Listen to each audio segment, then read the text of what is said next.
Committee, and I represent Northern Utah, District 1. And we'll just go down the row here, and you can just introduce yourself and where you represent. Emily Green, I represent District 14. Leanne Wood, I represent District 4. And I am Sarah Reel, and I represent District 5. Thank you. Board Member Brinton, I know, too much legislative session.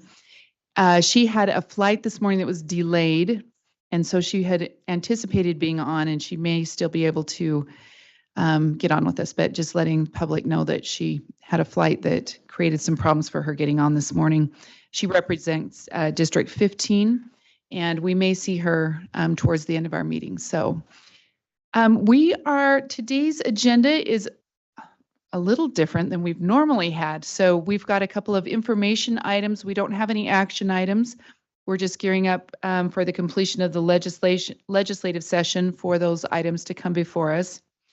So we are going to get started. Let me get down my agenda here. Actually, it's right here. All right. So we don't have any, do we have recognition this month? We didn't do it. Okay. So our first item is just more or less a report on Senate Bill 127, Early Literacy Outcomes Improvement. It's our quarterly update. And Senate Bill 127 passed, in 2022, so a few years ago, but we update periodically on that, and today is the day. So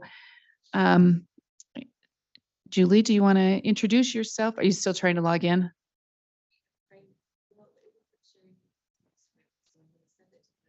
Okay. Do you want me to go ahead and read through the background while you're doing that?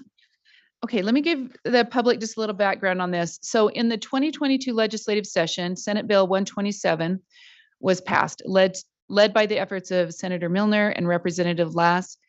USBE staff, local education agencies, agency leaders, principals, coaches, and teachers were working diligently to implement the many components of this comprehensive bill. This update will provide information about the work that has been completed between December 2024 and February 2025. And once again, this is just an information item related to this bill, which has many components. So we're just waiting for a upload here. Yeah, my name is Julie Clark, Literacy and Early Learning Coordinator with the Utah State Board of Education. And Andrea is going to be pulling up the pretty version of the SB 127 quarterly update. You received it in an email from Kelsey earlier this week. So I just wanted to point out a few things that were on that quarterly update to kind of highlight some of the work that has been done.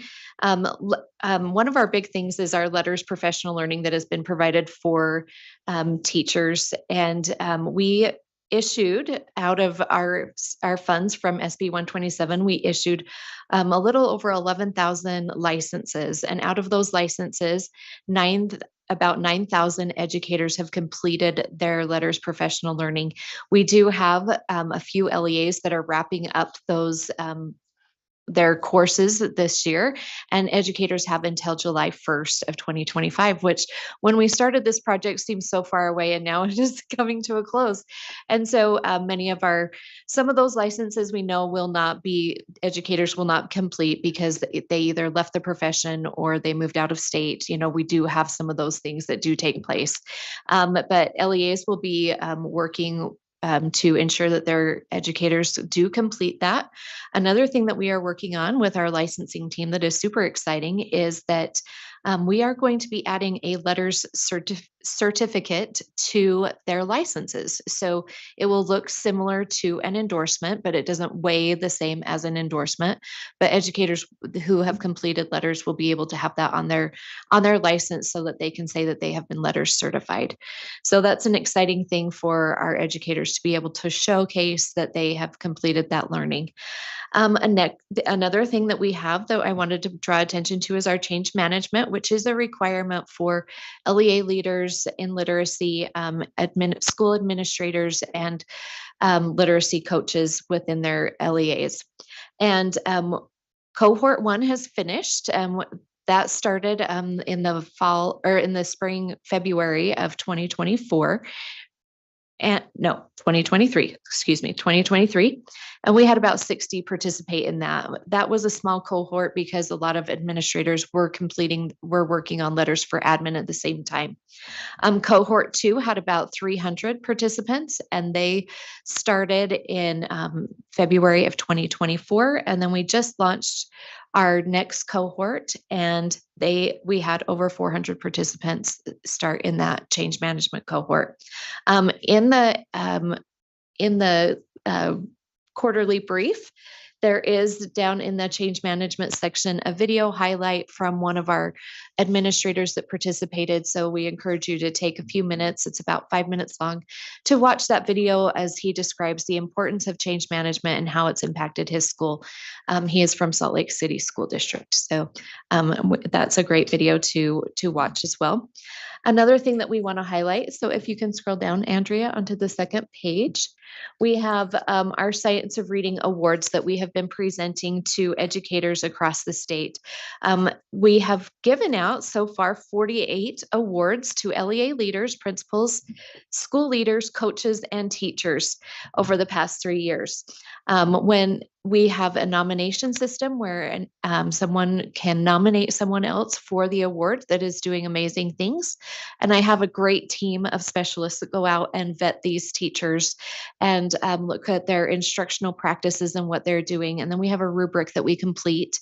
If they receive 100% on that rubric, then they are able to receive the award.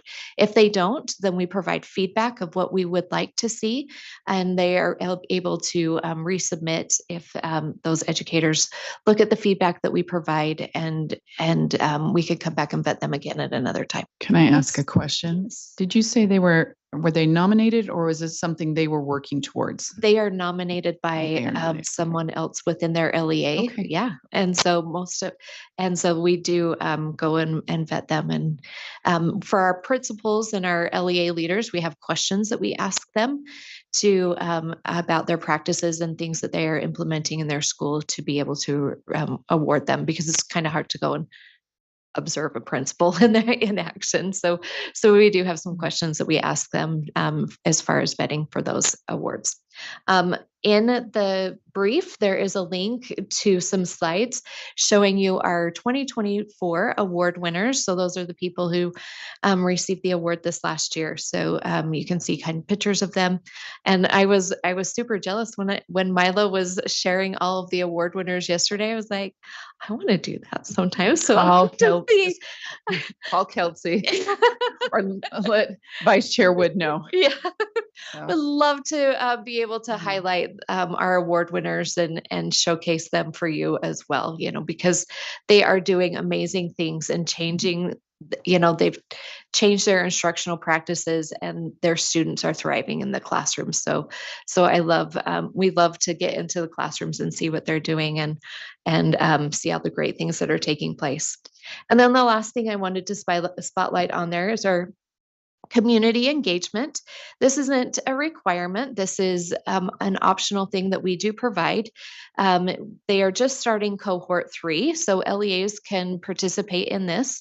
We are working to bring awareness to this piece of the bill so that we can connect, we can provide supports to parents and engage them with how to help and assist their children at home with reading and connect them with the things, with resources and strategies to be able to use to promote literacy and reading in their homes for kids. And there is a video of a literacy night that was put on by our community engagement partners and our specialists that are overseeing this project, showcasing the things that they did during that literacy night for the communities to help support that. Recently, I added one of our literacy team members to our community engagement specialists to help support and bridge the community engagement with literacy. And they are working to connect parents with the books that students are receiving at home, and how can they utilize those books to the fullest, so the books aren't just going and sitting. What can parents do with those books that they are receiving? So we're trying to connect and build a bridge between those two pieces of SB 127 to support them. So that is my update. Happy to answer any questions. Again, these are just a few highlights of our bill, because there are so many different working pieces. So, and happy to answer. Vice Chair Wood, do you have a question I or have comment? just a couple of questions. Yes, I just wrote them down so I didn't interrupt you. Yes. So you talked about the letter certificate Yes. that's similar to an endorsement. So is letters required for every teacher?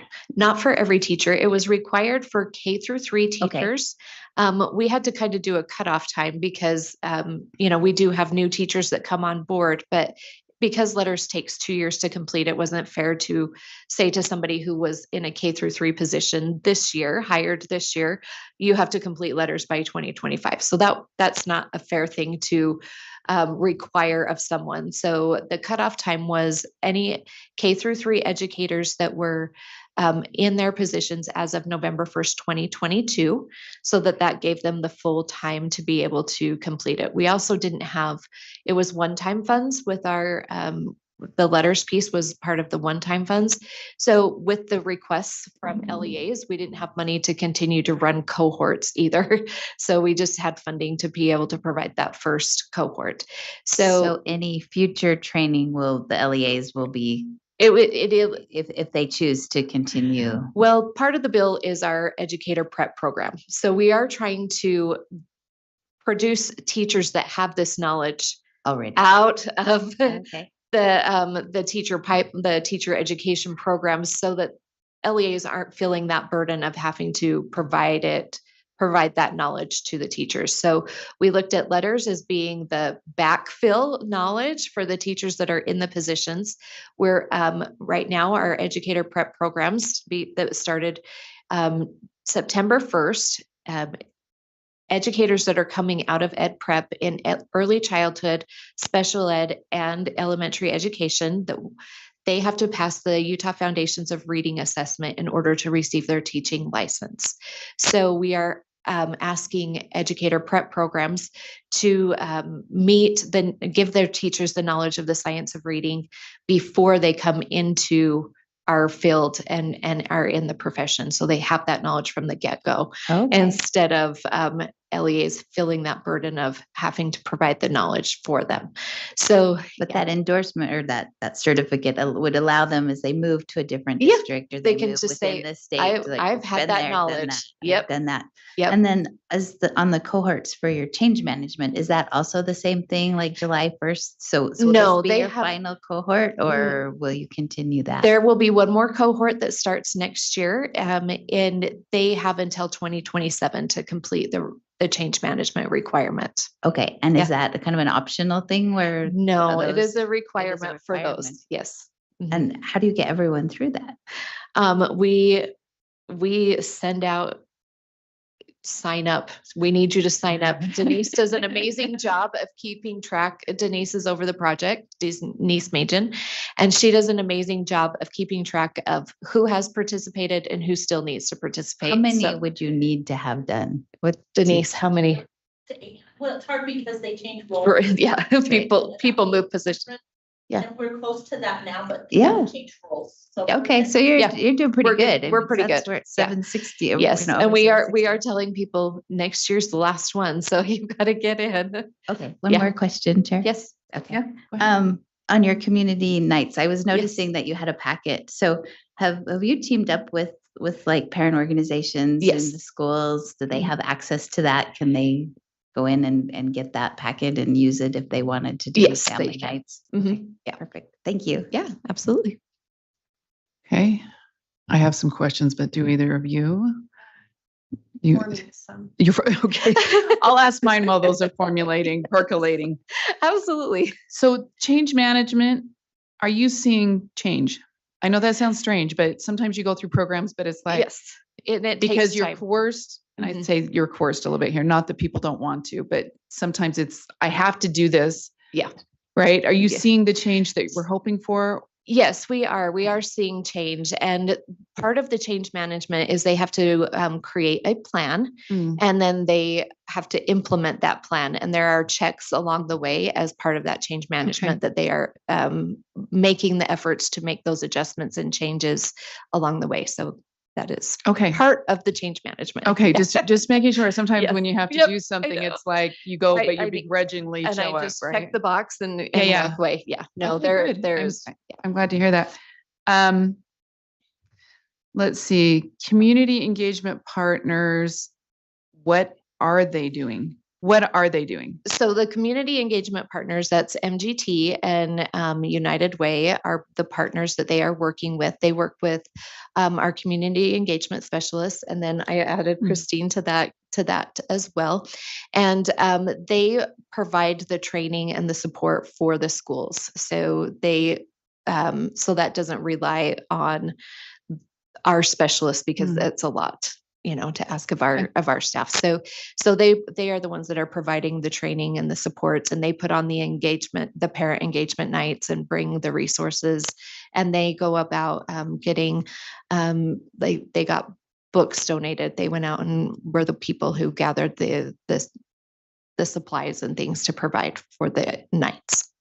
So, Question to follow up on that, Jenny. Yeah. So this was an initial required contract that was required by SB 127. And when it initially came, there wasn't a lot of connection between actually the training and the families. Have you seen, so we brought that contract back, we completely reworked it and took it back. Are you seeing that connection to the child? I mean, all the way down from the training, all the way down to the parent and the child and what's happening there? Yes, and I can't speak exactly to it, so that would be a question that I would have to get, like, how is it getting down to the child, from Susie Estrada, our community engagement specialist. So she would have the exact details on that and how that is working and what she is seeing. I do know that a lot of the work is like on the LEA. The LEA has to opt into doing it, it's because it isn't a requirement. And then they, and I know that they provide the training and stuff to the teachers and so from there, I'm not sure how it gets to the parents and the child. I don't know if you could pass a message on, but I I'd will. love even just a paragraph write-up of what's happened. Absolutely. Because sometimes you pass these contracts and this one I was really passionate about because when I first read it, it was like, okay, you can train people like crazy, but if the training never gets in, it's kind of like the change management. If it never gets anywhere, then how do we know that we're actually making an impact? And so I would love a follow-up on that contract. Yeah, absolutely. I will reach out to Susie and have her send that to you. Yeah. I think I'm going to rewind a couple years when this was getting like implemented. And this is just feedback that I had received from some different districts where it felt like it was kind of being forced on them. And there was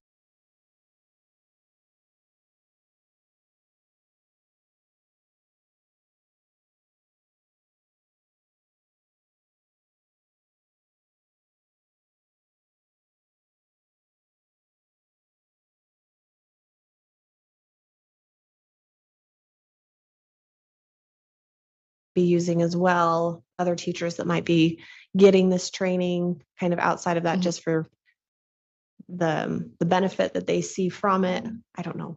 It's kind of a broad question, but yeah, absolutely. So you're a lot of the negative was, feeling like it was required and I don't have time to do this. And you're asking a lot of me.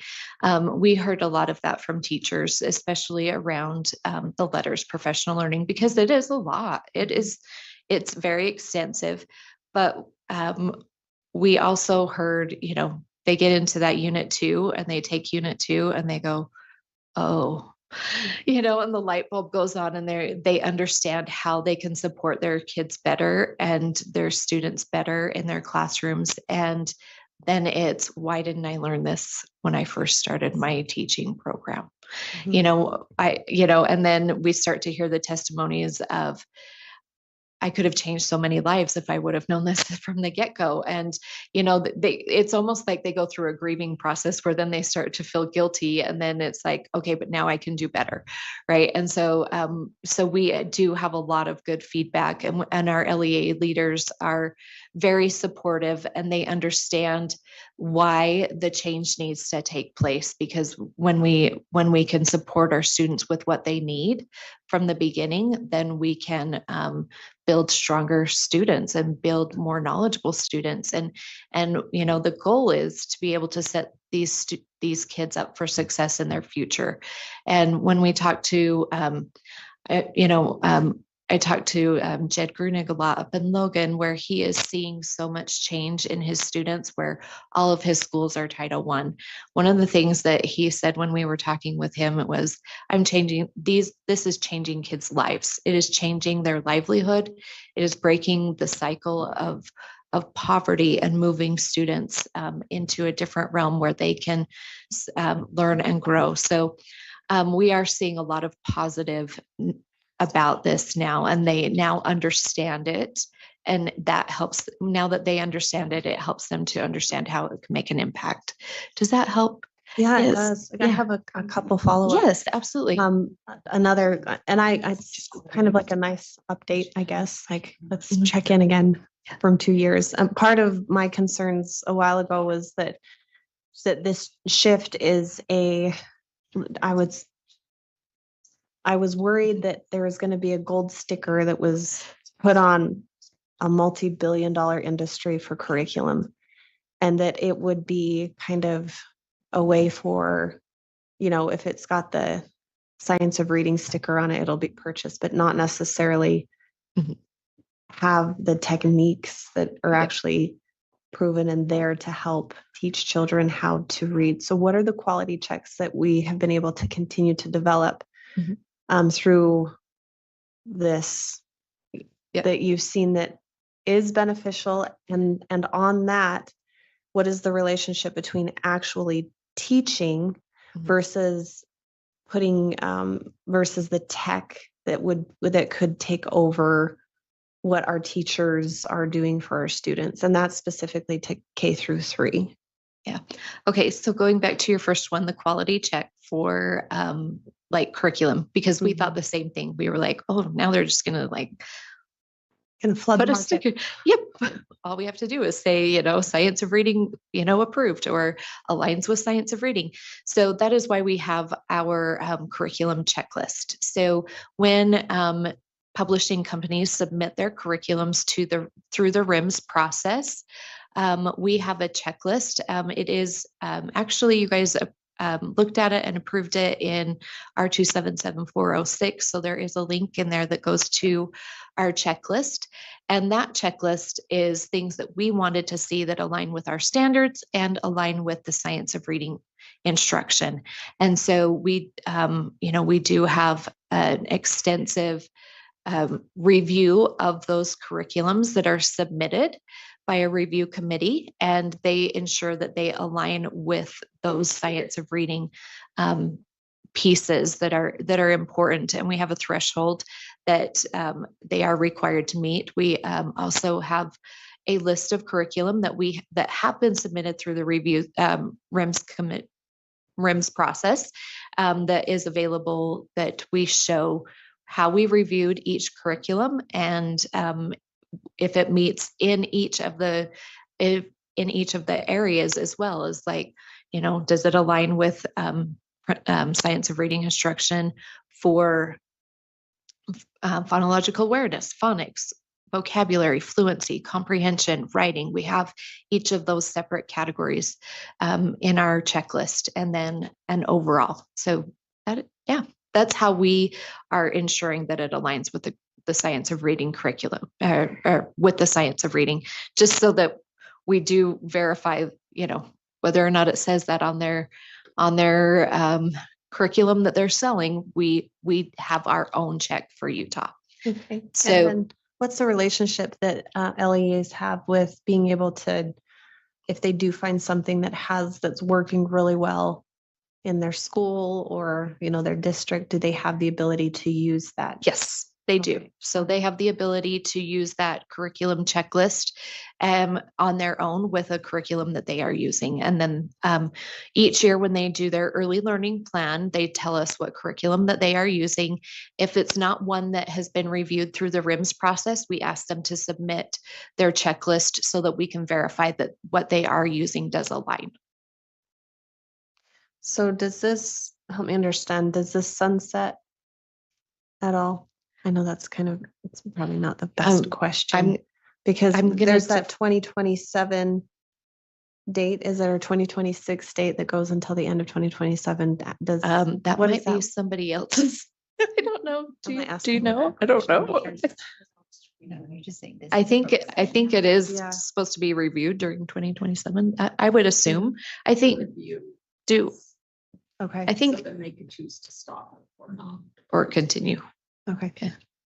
Because did this not have a point where we were supposed to get to X amount of Yes. kids reading at this level Yes. by this date? 75%, So right? that's Yes. when it, Was the goal. Yes, we have the goal is 70% of third graders reading on grade level by 2027. So that would be the end of the 26-27 school year.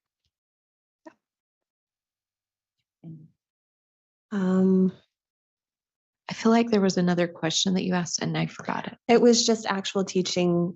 Yes. By teachers and the relationship of tech use for the science of reading. Are there any unique dynamics that exist in K-3 using this program? So science of reading isn't necessarily a program. So I would say each of their individual curriculums that probably have some sort of tech that they utilize in it. We don't necessarily have anything written into SB 127 around technology. But going along with the teaching, we are in that phase of the teachers have received the knowledge. Now we are looking at how can we support implementation, so that change in instructional practice where they take the knowledge that they have gained and now they're putting that knowledge into practice. So that is the phase kind of where we are at right now, and we're trying to support our LEAs in what can they do to ensure that that change is happening. That goes along with the change management that the administrators are going through, talking about the coaching relationship with teachers and with administrators, where coaches aren't supposed to go in and be an evaluator. They're supposed to be a support. And how can we ensure that these instructional practices are changing in the classroom? And so really trying to focus on the importance of those coaches and taking advantage of how can you utilize your coaches to help your teachers build and take the knowledge that they've gained and put it into practice. So that is where we're at in this, as we're wrapping up our letters where they're getting the knowledge. Now we want to see that change in instructional practice. So I think this was my last question. If we have fortified K-3, we're reaching goals of 70%. How does that relationship with the love of reading, like good quality literature, the ability to actually read it, understanding genres, what does that look like in K-3? And then is there any relationship that is developed after that in those higher grade levels to nurture that love of reading? Yeah. That's outside data, that's outside scores, like the love of reading. What does that look like? Yeah. So I would say in our K-3 space, we do, in our standards, we want students exposed to lots of different types of literature and genres. And so that is part of our standards. We also have that students should not just be exposed to, very basic readers in kindergarten because that's where they're at. They need to be exposed to literature and exposed to that. And that comes from, teachers sharing those stories and those texts with the students and engaging students in texts that are appropriate for them at their grade level. And and so that is part of that is in our standards that they need to have that exposure. And then that goes all the way up through grade 12. I will say, a lot of heavy focus is put on K through 3 as far as fiscal supports, right? Mhm. And then we kind of lose those supports for our grades 4 and up. There tends to not be legislation to support students. But what we are seeing is there is need for that support in those upper grades. We think about our kids that were in kindergarten that were most impacted by COVID, our 5th graders right now. So we're seeing those students struggle more now than they ever have in the past because they didn't receive those foundational skills that they needed in those lower grades. And so we are looking at our teachers in 4 through 6 and above are looking for how can I support my struggling readers, because they weren't given some LEAs were wonderful and had extra funds with ESSER money and provided letters so that those teachers learned, okay, I do have a struggling reader in my class. How can I support them? What supports can I give to them? But that wasn't available for every teacher in grades 4 and up. So we are in a point where we are seeing that impact in those upper grades, and those teachers need that support as well. So we're trying to do things to support them, but there's no legislation around it. But yeah. Thank you. Yeah, Appreciate it. absolutely. All right. Well, thank you so much. Yeah. I think, did you have any questions, I did. Member? Okay. Yeah. I do agree we should celebrate those that have been. Yeah, and I did text Kelsey James. So if I don't forget, let's celebrate our science of reading. Right. That would be So- amazing. So I Yes. got that checked out. Yeah. Okay. Thank you. I appreciate it. Thank you for your time. Thank you.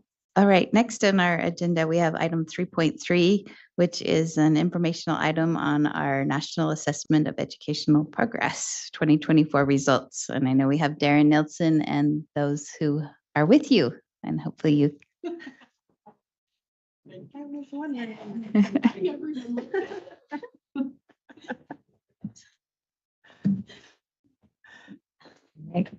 Welcome.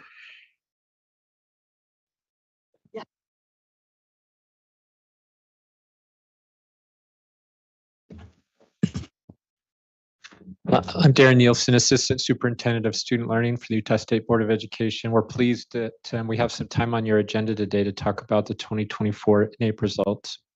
You have an expert for the State Board of Education who's one of the leaders in the NAEP administration across the country. Every state has a NAEP. I don't know if we call it coordinator.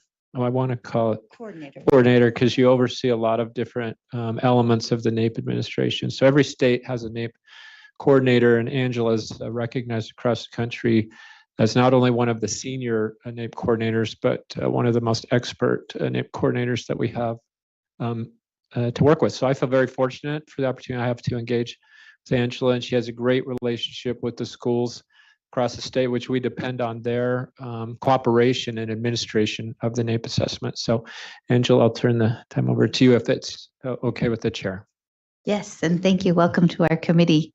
I do have one question as you start. I'd love to get a better understanding of how our schools are chosen. So I don't know if you can put that in there, but. Oh, do we have a, oh, you did it. Okay. Is that what you're looking for? Yeah. And are you controlling that? I was trying to get it on for Zoom, and so I could share. Okay. Okay, so, all right, Angela Battaglia, again, NAEP State Coordinator for Utah. Your question starts with, how are our schools selected? That's always the question. I go out to the schools and I'm like, we always get selected. So I figured that's where that was coming from.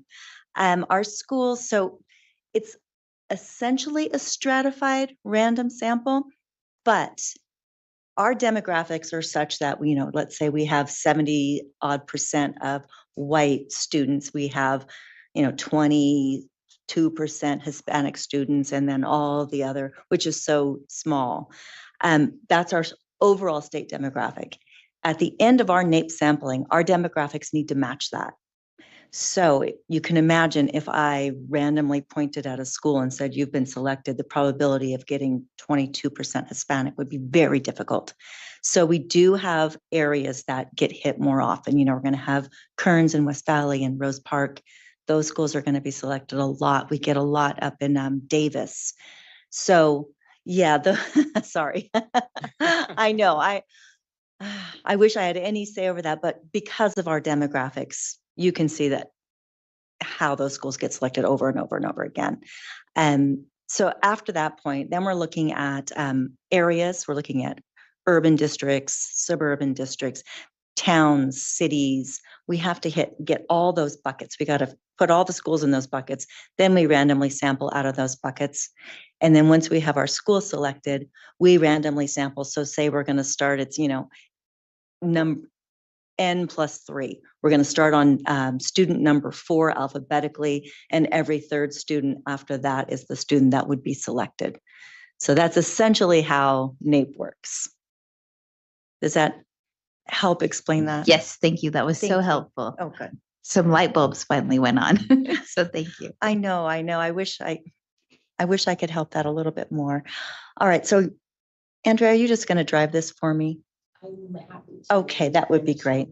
So you tell me when to. Okay, so I'm just looking at the first page here on NAEP. Are you all familiar with NAEP, the Nation's Report Card? It is the only national assessment. We assess every state in the country. There's nothing else that can compare to that. We can't compare California results to RISE results, for instance, because we have different standards. NAEP is the same across the country, and it is somewhat conducted like a science experiment. There are scripts that are followed, and technology is the same, the platform is the same, and so that allows us to keep it as similar as possible across the nation. We look at 4th, 8th, and 12th grade students. We test reading, writing, math, and science, and realize when I report my results in reading, NAEP is looking at reading.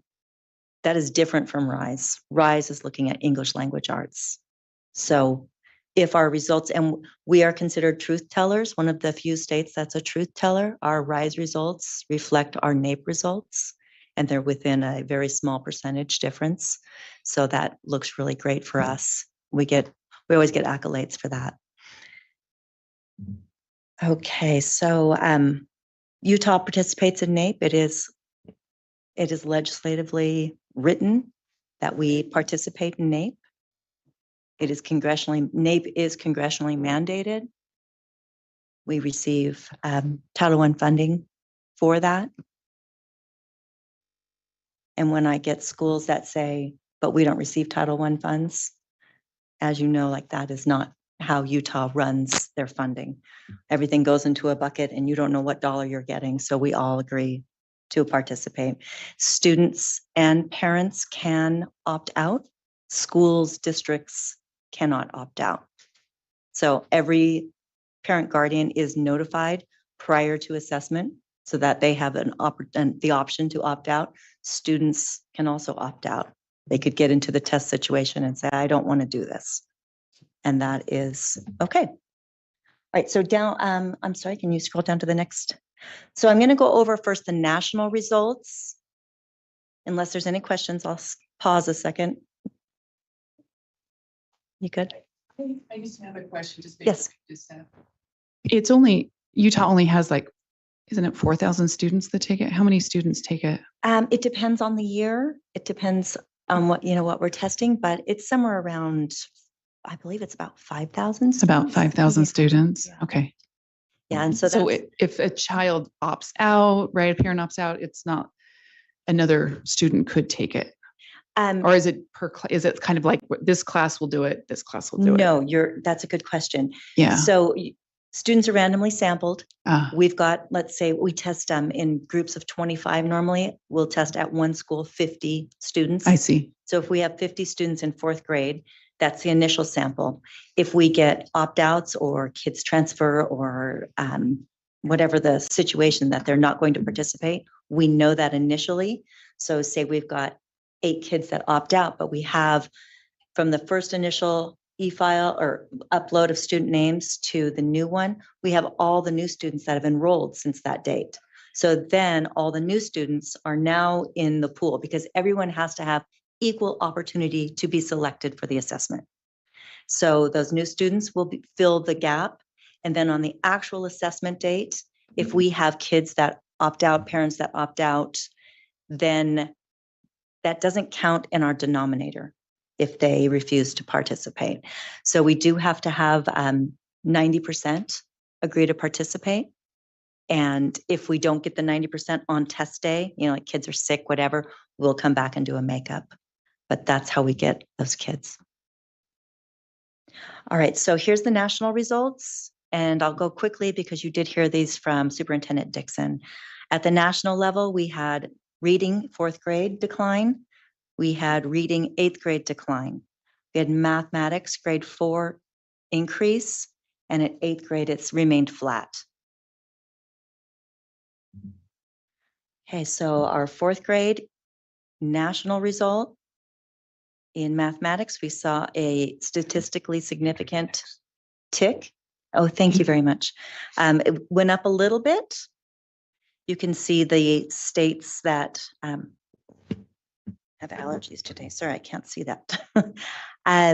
We can see who went up, but with the dark blue, we can see that Utah remained flat. We saw the state that went down. We've got one light blue state there that went down. Can I ask, what's considered statistically significant? Greater than 2, 1, 5? It completely depends on the sample size, and there's a lot more to the mathematical equation. And so, like, I couldn't just say, oh, it's 2 points. It's significant. Okay. It is a mathematical equation that our statisticians go through, and it really, like if you're looking at the national level, because the sample is so large, a point up or down is significant. But if you look at our state level, it is not significant. So it really depends on the sample size. Yeah. Okay. Got you. That makes sense, especially from state to state too, right? Yes. Okay, Andrea, thank you. Okay, our grade 8, there was no change in mathematics. We see that we're flat there. We see that Utah remained flat. We've got Nevada. We've got, I can't see, Idaho.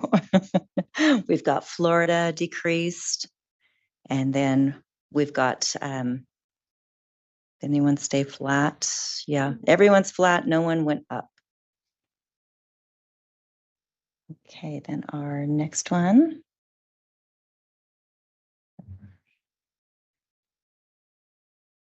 Okay, here we are at our grade 4. So this is interesting because, we've been looking at this for years about who's going up and who's going down. And so grade 4, we see pretty flat in the 10th percentile. And then in the 25th percentile, we see still flat. Then our 50th percentile, we see went up. And then our 75th percentile went up, and our 90th percentile went up. Grade 4 mathematics nationwide. Grade 8, we see a decline again in our 10th. Our 25th, 50th is flat, 75th went up, and 90th went up. These are the same trends we've been seeing since COVID. Any questions on the? Do I dare ask, what does that mean? Well, Is this us? This is no, us. this is not. Oh, this is just, This is nationwide. what We're seeing is that the low achievers are dropping off further. The end of if we look at a bell curve here, the back end of the bell is getting longer, and we're getting more kids dropping off the back end, where our highest achievers are staying where they are. They're hovering on the upper side, and then the highest achievers continue to do better. So we're losing our lowest achievers. yeah. And that's why I ask, what does this mean? Yeah. Because I get that. I'm just trying to, I guess I'm in my mind, I'm saying what does the implication for, for Utah as we move forward, kind of a thing, obviously making sure our bottom learners are getting the supports they need, but. Let me get through the Okay, sorry. and then we'll All get right. to Utah, Okay. and then we can really focus on what I Perfect. saw. I was gonna in the say, data. Chair Earl, is that it to me, it's like if we're a state, let's say Utah wasn't performing as well as we were, but we had years and years of decline and we just kept declining rather than having, we're declining and we've made changes or whatever, and we're now going back up. There's no Mhm. bounce back that we're seeing. It's just the gap is widening between the states that are doing well and the states that are not doing well. And right now we're looking at kid to kid, not state to state. We're just, this page right here is looking at overall, you take the entire population that assessed. Oh, it's kid to kid, not Kid state to to state. kid. Okay. We're Well, that looking makes at it our even highest sadder. Yeah, it for sure. Thank you. All right, our next slide. So reading, we see reading went down at grade 4. We see Utah remained flat. We've got 5 states that went down: Arizona, South Dakota, Nebraska, Florida, Vermont, all went down. We didn't have any that increased in grade 4 reading. Okay, nationally on grade 8, again, we went down nationally 2 points. Utah is part of this that went down. Alaska, Nevada, Arizona, Nebraska, Delaware, Florida, Vermont all went down. We had no increases, 44 remained flat. Okay, so Darren and I are sitting there looking at this when we get the results.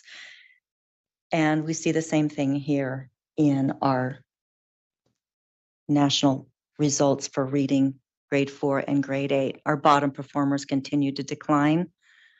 Even our top performers, we're seeing a decline. It's not statistically significant at the 90th percentile, but everywhere else we're seeing a decline at grade 4. At grade 8, we're seeing a decline and staying flat at the top 90th percentile. So here, all right, so now I'm like, oh, Utah, we went down in 1. I don't ever like to see that. So here's our Utah results. Reading flat, as we already saw all this. Grade 4 is flat. Grade 8 went down in reading. Math at grade 4 and 8 remained flat. Okay, here we are. This is Utah now. So our average scale score was a 242. You can see that 2 districts outperformed us. We're still doing well.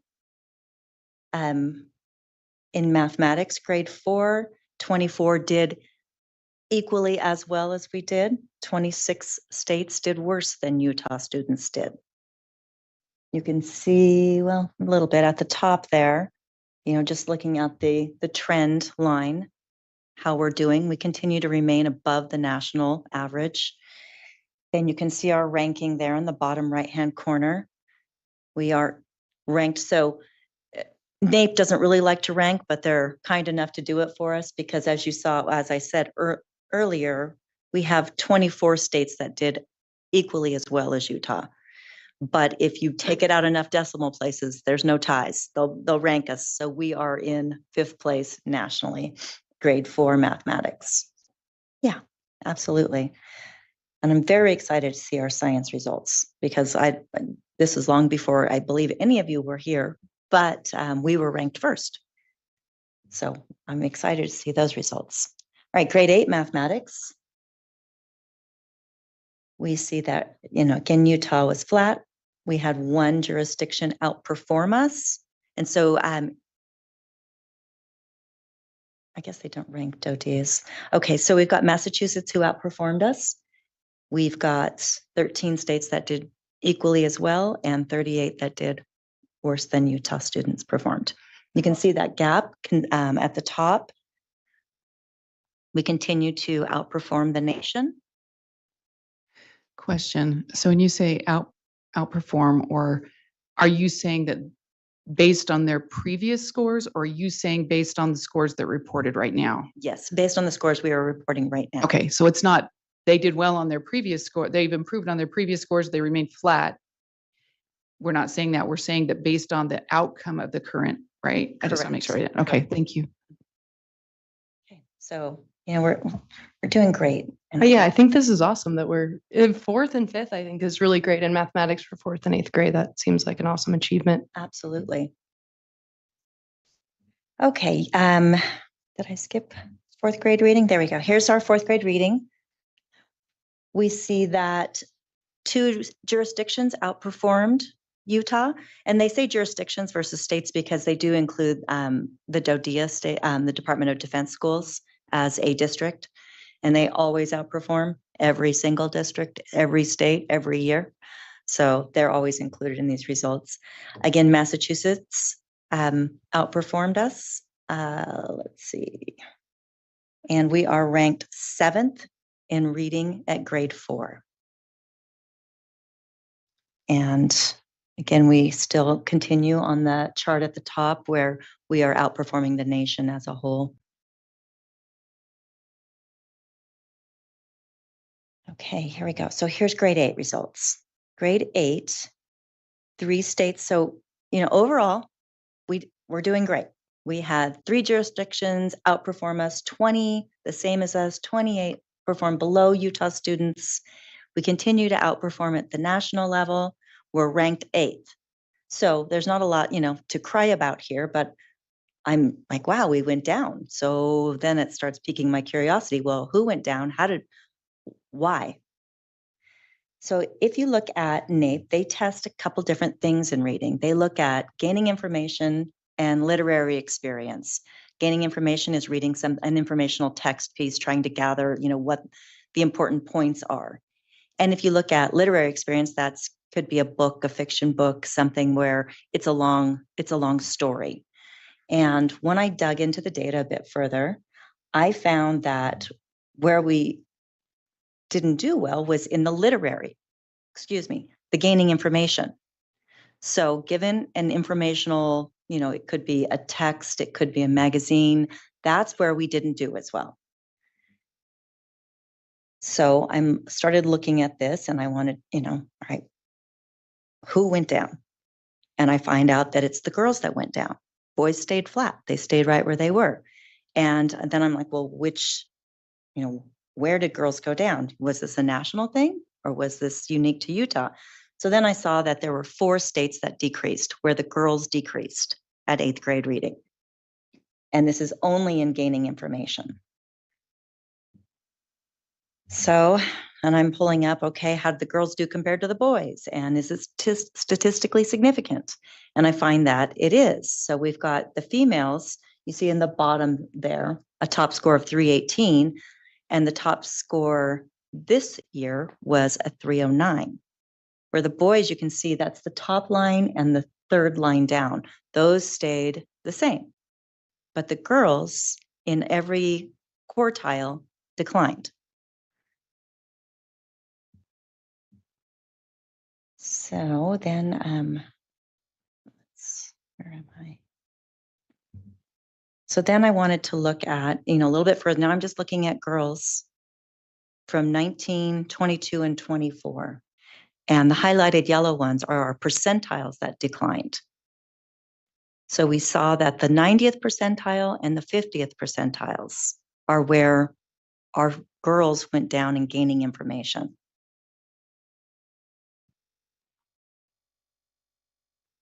Now that's interesting. Right?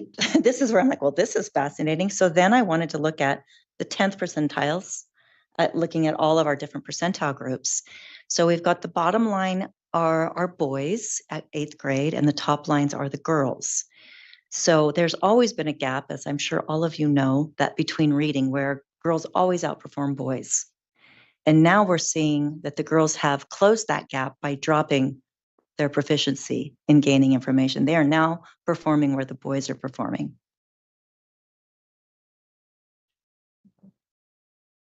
Which fascinating, right? Like, what's happening? What's going on? As Julie was talking about, the supports that they're getting the kids now, and that where the supports are needed in the upper grades. I don't have any answers. All I have is data and a lot of questions. But I just find it fascinating. But this is what we're seeing. We see drops in every percentile, bigger drops at the lower percentiles. So, and, there's just some informational stuff on these next few slides about, the different levels of advanced, proficient, basic, and different types of questions. There's the NAEP website is completely public. You can go into the website. It's an enormous website, so it's very heavy in information, but I'm always happy to, if you've got questions, I'm happy to help you find the answers or walk you through the process of the website.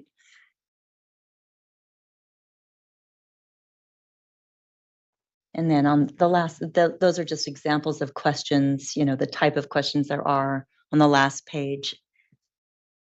Things that are expected in the different types of answers, what would get you credit, and the, you know, short response, constructed response, you know, multiple choice.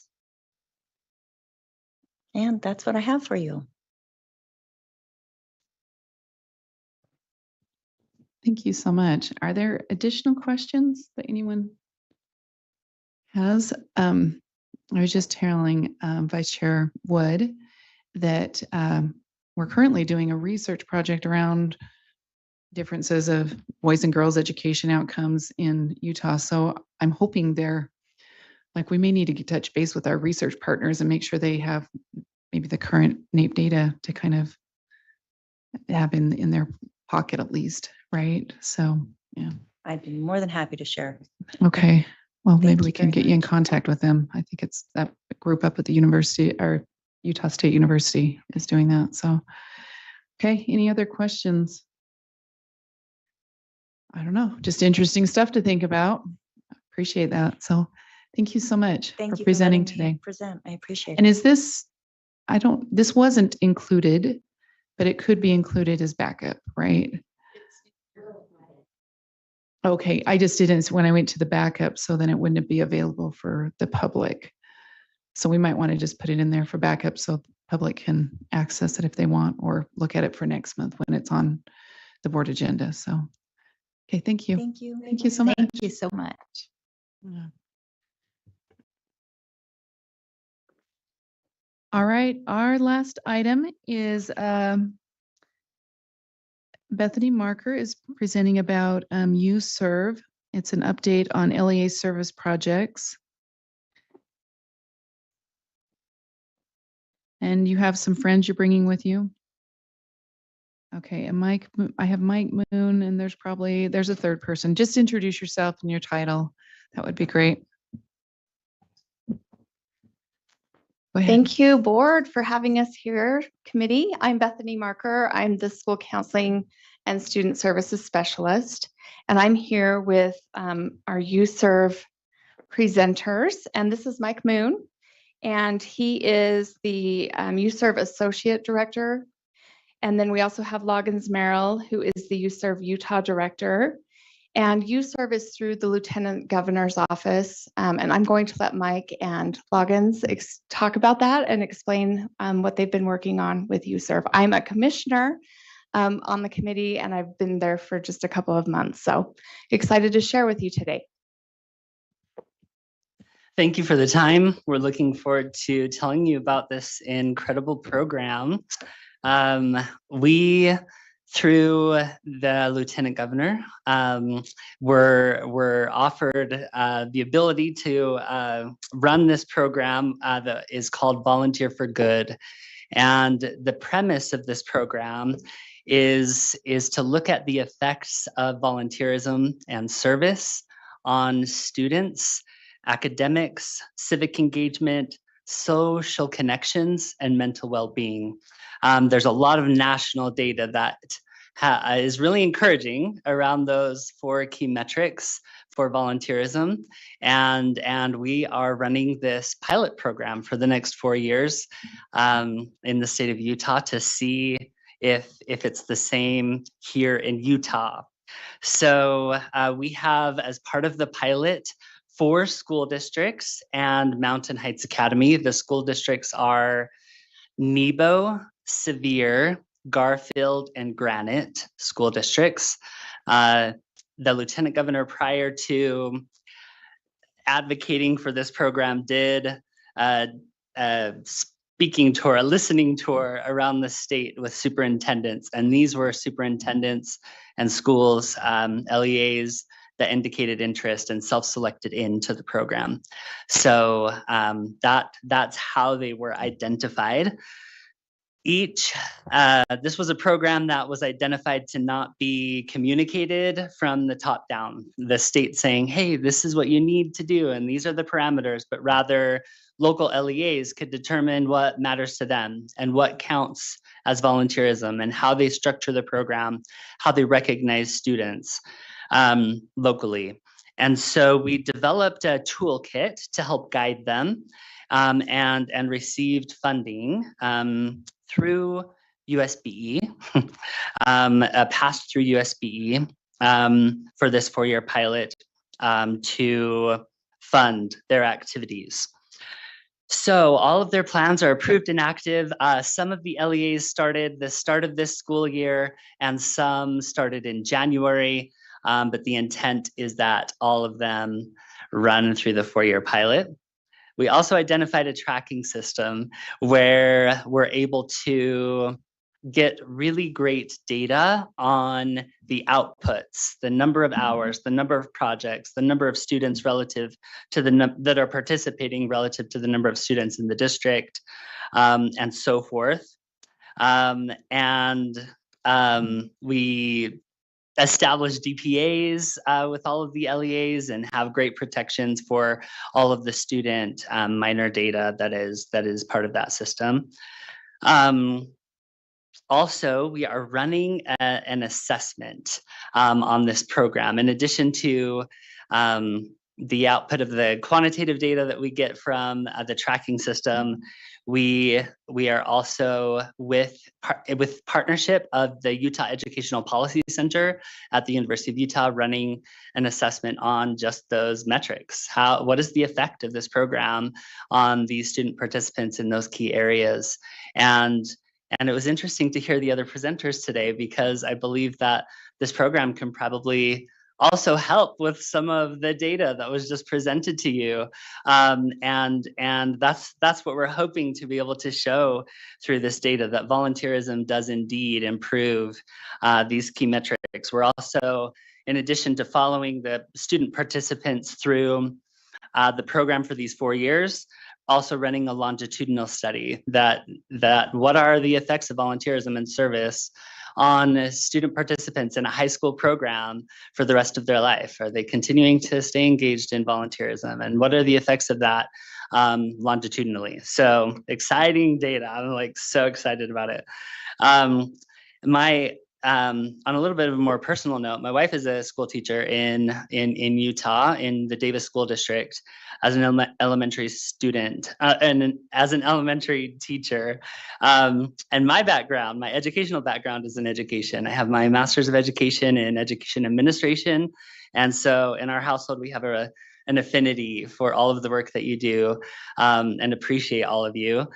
She was recently in a meeting with superintendents around the state of Utah, and when asked, what are the biggest issues facing you right now? They indicated suicide and mental health, attendance, and civility. Civility for self, peers, leaders, teachers, administrators, parents, this ability to communicate with kindness. And on all of those metrics, service and volunteerism makes an astounding difference according to national data. We're excited to see how this pans out for the students participating here in Utah. We, again, have a financial budgetary pass-through process to all of the LEAs for their expenses for this pilot program. And so the reason why we're here today is to let you know about this incredible program, but also get your advice, pick your brains on what are some ways in which we might be able to gain your support and direction in statewide recognition for the students that participate in this program. What we're looking for here is we're aiming for recognition opportunities that the LEAs can't provide for themselves. They can self-provide honor cords to wear at graduation, right? They can provide a certificate and things like that. What we're looking for are some other things, and we've brainstormed a few things and perhaps maybe want to open this up for conversation and other ideas. What we have available right now is a recognition certificate that is on their app, in their portal where they track the volunteer hours. It's a volunteer hour record that they can print and use for anything that they'd like, with the Lieutenant Governor's signature and Logan's signature on it, that can be used for admission into higher education, for employment opportunities, admission into other programs, and so forth. That is available today. Some other things that we've brainstormed with some friends at USBE are, currently there exists a seal of biliteracy that's available on the high school transcripts and diploma. Is there an option for another seal, a seal of volunteerism, a seal of service? That's idea one. Idea two, there's a civics test graduation requirement. It's an academic test, right? Is there a path B? Could there be in practice, a civics in practice meeting that requirement, where students that participate in volunteerism, doing good for their community and so forth, pass that threshold, that requirement of civics? That's an idea two. Idea three, graduation requirements or graduation ceremonies. Is there, I've maybe heard if there's a thought about restructuring the graduation ceremony to be a little bit more holistic around the whole student development rather than only focused on academics. If that happens, can service volunteers in this program have a seat at the table in that, and how their work to serve other people could be highlighted, again, in graduation requirements or ceremonies. Idea four, is there an option for students to include their volunteerism in the USBE Portrait of a Graduate portfolio? Is there an opportunity to coordinate statewide color options for graduation honor cords and things like that? LEAs would provide them, but is there an opportunity with this body to coordinate colors, if that's done? And any other moments of recognition that you might have? I think I failed to mention before we go to like brainstorming and questions and thoughts is the intent for this program is to prove concept that it becomes a statewide program, that it becomes available anywhere in the state. We're starting with these pilots to prove concept and appreciate the Lieutenant Governor's wisdom and vision in that area to do it that way. But the intent is that it becomes statewide. Anything to add, Loggins? And then questions and thoughts, yeah. No, thank you, Mike. We just appreciate being here, and we're really actively engaged in this program. We are looking forward to what it's going to show. We are at the very forefront where we've just been doing lots of training. The LEAs have been developing these service site plans of how to engage. They've all started to engage some of their students. Most of that has been kind of mid-year, so we're kind of working a lot of the kinks out of some of the tech things and how people enter and how to engage students, but we're seeing already lots of progress with students doing service projects. One thing I'll add as an observation, when we recently met with the participating LEAs and Lieutenant Governor for an update, several of the LEA representatives mentioned a lot of the connection either within their district from high school to high school, or the connection between other districts on idea sharing and some of the service projects being like the women's volleyball team is going to go help this other program or this other club. And so there's lots of like cross-sectional things going on. So we just love to hear your input and thoughts and reactions and questions about the program and these recommended actions. Anybody have questions? I do. Oh, I just have some comments, I guess. Go ahead. Chair, if that's okay. Please. I think this is great. I've seen in higher ed, they've had a lot of nationwide, institutions in higher ed have tried to integrate this service learning, civic engagement piece. There's even certificates and things that students can get in higher ed to like say that they've done. They've done these requirements and they've been able to achieve that. I think the idea of putting it in some way on the transcript or somehow to show that for students to use for, like, as you were saying, for jobs or applications for scholarships or applications for different institutions, I think is also a really great idea.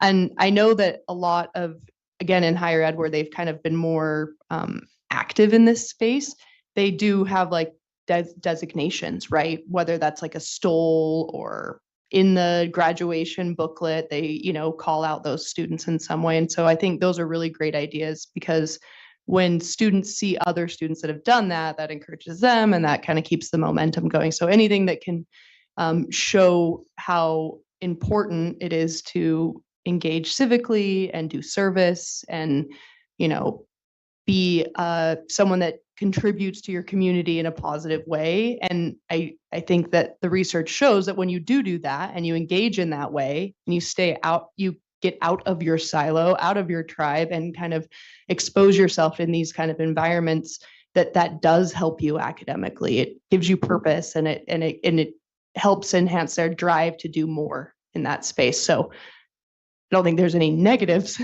to programs like this, but trying to find ways to tie it to academics, but also support and encourage students to do, I think is where I would like. So I have a variety of questions, and one of those is, my understanding was this program set outside of USBE. We were a pass-through funding, right? So I guess I'm asking, the things you suggested are probably things you can do, right? You can coordinate with the 4 entities to do the coordination. You can do, right, a certificate. I don't know if you're asking us to bring this into us. Is that? Yeah, I'm trying to understand the relationship. So that's a great question. Yeah. Yes, USBE is a pass-through financial entity to Right. the program. We run the program. What we're looking for is coordinating graduation cord colors with the 5 LEAs would be simple. Eventually, it will be a statewide program. So we're new to this space. I think what we're asking is there statewide coordination from this body for colors of graduation cords? If that doesn't exist, we can move along to the others. But I think some of the other suggestions perhaps aren't at our level, right? Perhaps like a seal of service, similar to the seal of biliteracy, or graduation requirements, or a tweak to the civics test graduation requirements, things like that. Yeah. I don't know if you know this, but the civics test is going away as of this afternoon. Oh, well, there we go. We looked at each other and we're like, Yeah. did it pass? It passed. So, new news. It's new for all of us, right? So, Good. in other words, we have another civics class. I saw the looks and didn't know how to interpret it. So Right. And that's why I did a quick check. I was like, I think it just passed or the pass. Yeah. So, okay. but it does. We do have an additional civics credit that is being added in place of the assessment. So Interesting. yeah, it is interesting. So, Yeah. and I did, because I'm just going to share my concerns. I have a variety of concerns Yeah. with us mandating service. And are any of these schools, and I don't know where their plans are because it doesn't sit within USBE, at least the best of my knowledge. So I haven't seen their plans. Is it a requirement for graduation for them to do civics? It is not, no. For each of their plans, it is voluntary. The lieutenant governor requested that the program be big, bold, and meaningful. And the request is that all students have the ability. All students, they make it possible so that all students, regardless of their household structure, their income level, have access to be able to participate in the program. So those are the requirements. All students, it is not currently a requirement. Okay. Yeah. Although I will add that there's some really interesting data that shows that volunteerism, although compulsory or required, versus voluntary has the same outcomes, has the exact same that our other member over here, Sarah, was describing, for connection to the community, increase in academics, improvements in mental well-being. All of those things are there regardless of whether service is done as a duty or requirement placed upon them or voluntary. So send the research on. So I'd like to look I at would it. love to. So You bet.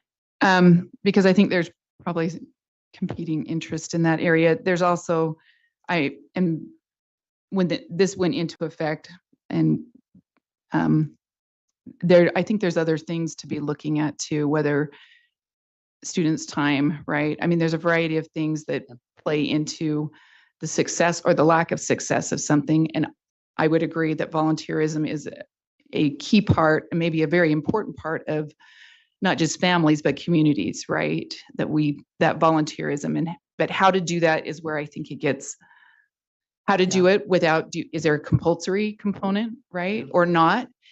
Where is the line between volunteerism and activism, where kids feel like they're being asked to go work for or help and assist an entity that maybe they don't have political alignment with, or maybe even ethical alignment with, or the family doesn't. So there's a variety of things there, and I'm sure you're taking those into consideration in your work. So you're just presenting to us today. I'm trying to make sure I understand. You're presenting just so that we can, our brains can think on things, right? Is that what I'm understanding? Yes, and if I could also add, like, some of these same conversations were what we heard from the LEAs at the beginning as well, because there were questions about, like, is this required? Is it not required? Like, and that's why the program design initially, and while still in a pilot development stage, shifted more to just trying to increase access to service and volunteerism instead of having it be a requirement. And so we could also, if it's helpful, share a snapshot of, like, the types of activities and service opportunities that each of these LEAs are participating in, maybe some examples of some of these early things that we're seeing with student participation and engagement. But as an aside to your last question, we are looking to see whether or not, like, if there is support or recommendation for these types of statewide recognition, because as we explore that with the LEAs, we feel the obligation to come to you to say, we are the Commission on Service and Volunteerism, we are not USBE. And so some of these things we feel live more with, like, recommended actions of what USBE would feel comfortable with, on, like, what statewide recognitions make sense, as those are layered in addition to what the local LEAs are doing. Okay. Question, additional feedback? I'd ahead, love some more Cheryl. information on, like, the different district plans. So I know that the governor, and maybe it was with the lieutenant governor, did a conference one morning up at U of U where it was all about service, and they had a panel of students talk about it may have been Granite District. I could have my facts wrong, but they talked about their involvement in a service class, where they got to take it as an option. They came in, and it really created a family atmosphere, because they'd walk in there and they were always doing something for someone else. Is that part of some plans? Are some of it individually based, where the kids are coming up with their own ideas? Can you share some of those different? This is a great question. Thank you. And the plans are really varied, and we like to see that, because it's intentionally left to the LEAs to fit as best as possible into how they structure their school. So in some districts, it is part of a service learning course where each student takes a particular, or it's baked in perhaps into the curriculum of a course that touches all students throughout their high school career or studies. And for some schools, it's left to the students. They're provided with instructions as to, perhaps there's an hour requirement or something to that effect, and some instructions as to, here's some available ways you could find volunteer opportunities, right?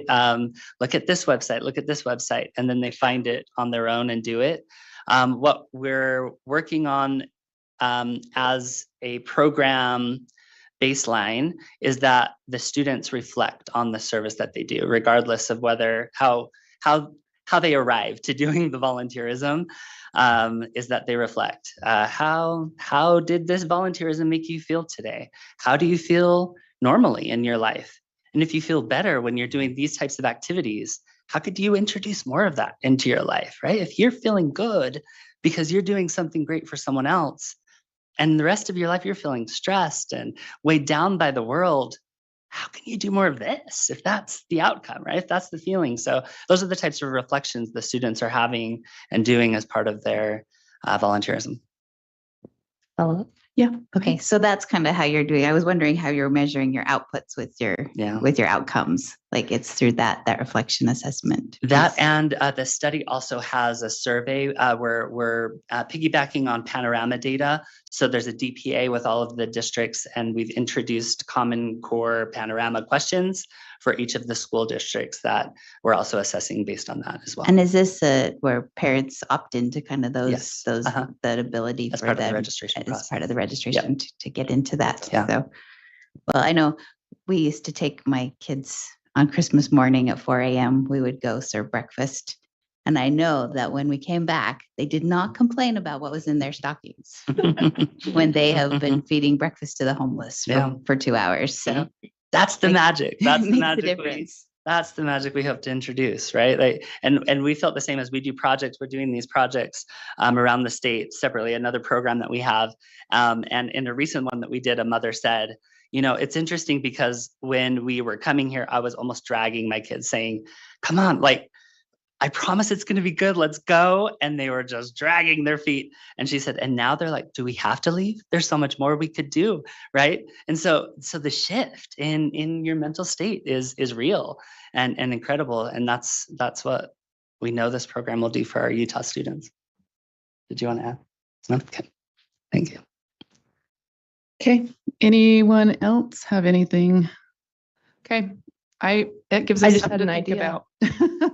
Fair. Yeah. Okay, go ahead. What if like, you know, how you can letter in sports and you get like the pins, right? Having a service pin, like a letter would be cool.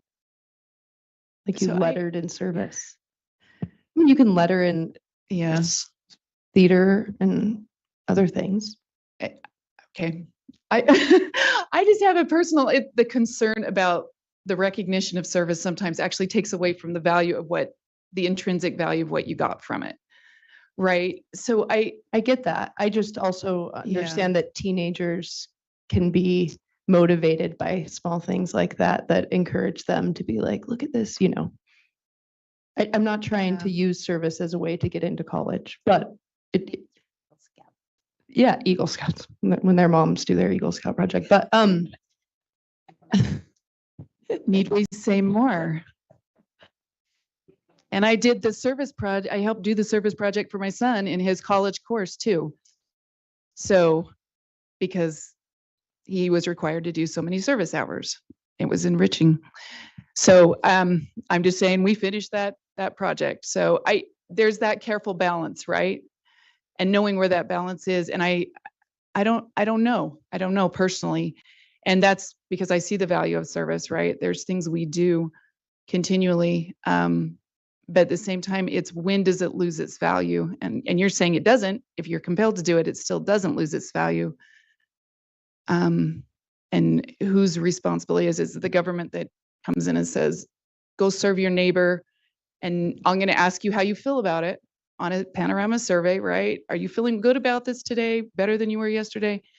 Does that add external value, or was there something, are we intrinsically actually instilling value in kids? I don't know. This is what I'm personally grappling with, and I'm trying to balance out where that lands. So those are just my own thoughts, kind of being a little bit honest here. So, because I do think there is value in the service, but it's trying to go, when does it lose the value, right? So I love this service learning class opportunity because then students are choosing to be there. They're choosing to make that a part of their day-to-day lives. I love that. I also think something like the letter is also a choice. We're not compelling anyone to do it. But when we give those opportunities, sometimes it's just hard to know what to do. And when you can open up students' eyes to there are areas out there that you can provide value in, I think that makes a huge difference. Go ahead. I'm trying to figure out how to present this because we had talked about this a while ago in one of our standards about whether, a company, small business, when they get stable, they have the opportunity to extend that out into their communities. And we find that they do naturally. And, personal experiences, raising funds for an elementary school, it was the small businesses that donated the most amount of money. It wasn't the big ones. And that just shows, the beauty of a small community that has the heart in it, not because they're being forced but because I think that's kind of the dream we want to get to that place where we're providing for ourselves and our families, and then our communities kind of naturally like come into that. And so there's also the conversation with like the ESG, like, oh, you're not a good company with an A+ rating because you're not doing enough service. That's not for some governmental entity to determine. That's for the health of a business and the person and the uniqueness of how that presents itself to us as humanity as a whole. So anyway, I appreciate the conversation though, because service is the best. I agree with that. Okay. I think unless there's any other comments, I think do you have a comment? If I Yeah, could go just add ahead. one Sure. thing, like I love every one of these comments and ideas and observations. I think one of the beauties of doing a pilot project is being able to exercise some things where you're like, we think this may work, but let's work through the approach. Did it work? Did it not? Right? Like being able to test some things out and do so thoughtfully and intentionally to see if it gets us where we want to go, or if it has unintended consequences, if it has, if we get caught up in things that may not work. And so we just look forward to like continuing to update each of you on like where we're at and what we're doing, and ideas that you have for things, whether it's the recognition or other things related to this project, and or if you would like us to test something out, and how we go about that. Like we're open to what that looks like. That's some of the fun things when you do a pilot, right? Yeah, So- that is. And I guess in just looking, and I think this goes back to what Vice Chair Wood said, that students volunteering to be in the volunteer class, right? Versus, the districts volunteer to participate. So they've got buy-in, right? And probably their families do. And I think that's the key thing regarding this element, is making sure that if someone chooses to, right? I just worry about it being because we've seen it around the nation. This isn't a new movement. This isn't a new idea, right? It's been here for probably more than 20 years, and probably even before that. We didn't get pins, but I did pick up a lot of garbage the last week of school around Salem Pond. So that's in elementary school, but that's what we did. We cleaned up we cleaned up the community, right? You knew that you were going to go on that mile walk and you were going to clean up the community. I think there was donuts or something at the end. I don't remember, but it wasn't, we were part of the community. We contributed back, and trying to balance out when does it become not service. And I guess that's hard to, decide, because there's great value, even in some of the service that my kids have done in classes has been valuable. So it's trying to figure out at what point does it become, it lose its value, I guess is the best way to say that. Anyways, we do appreciate you coming and sharing. And it sounds like we'll probably have additional dialogue. I guess I'm not sure how that works, because this doesn't sit under us. So I guess, there will be a recommendation or something that maybe a board member or someone puts forward. So, okay, thank you. And I think that's the end of our meeting today. You guys are the wind up. We can go do some service or something after now. So we can grab a couple of garbage bags and hit the neighborhood. So Thank you for coming. Thank you for presenting. And I think I'm looking for a motion, I guess. There's a motion to adjourn. And all those in favor? Okay, thank you. And